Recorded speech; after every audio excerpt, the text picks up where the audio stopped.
Kyllä se sillä tavalla vastasi, että minä en ole aikaisemmin ollut tällaisissa näyttelyissä ja minä olin suorastaan yllättynyt. Ensinnäkin tämä sopi oikein hyvin tähän kiesmaan ensinnäkin. Ne tuli kaikki, mitä oli sanottava tämän alan kulttuureista, sieltä Afrikasta, niin ne tuli niin hyvin esille, että mä todella olen tyytyväinen ihan, että lähdin Turusta.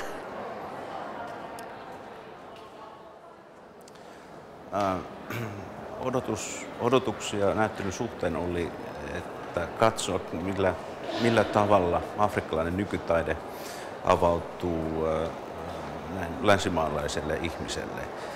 Ja myöskin halusin tarkastella siinä, että kuinka tehty meillä länsimaalaisille vai onko se kuinka on tehty afrikkalaisille. Sitä jäi miettimään näyttelyn jälkeen.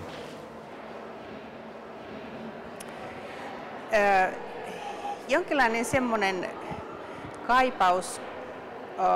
Mä mietin tuolla kävellessäni semmoista kysymystä, että kuinka paljon niin kun länsimainen ajattelu on rajannut sitä valikoimaa, mikä tänne on tuotu.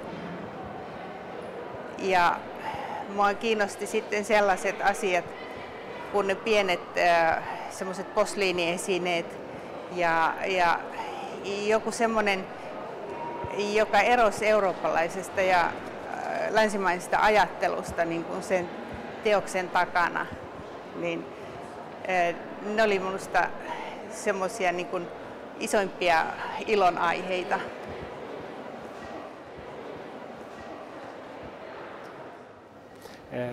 No kosketti eniten se huone, missä oli videoita ja valokuvia kaatopaikasta, elektroniikkajätteiden kaatopaikasta. Olisikohan se ollut Kongosta, jossa nämä ihmiset, jotka työskentelevät kaatopaikalla, niin olivat niin kuin hyvin realistisen tuntuisesti esillä ja paljon paremmin kuin perinteisissä dokumenttikuvissa. Näyttely ei kauheasti vaikuttanut siihen kuvaan, mikä mulla oli, koska mä oon käynyt Itä-Afrikassa. Ja no totta kai aina tällaisissa niin kuin taidenäyttelyissä niin kuin se on se taiteilijan tapa valita se näkökulma, että mitä hän esittelee, niin ainahan ne on tietysti uusia ja semmoisia, mitä ei oikein voi odottaa, että minkä tyylistä näkökulmaa sieltä tulee, mutta ei oikeastaan, ei muuttanut silleen.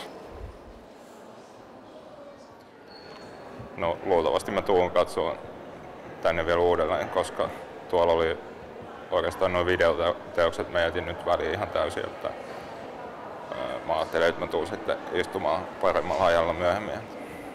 Et luultavasti tuun takas vielä.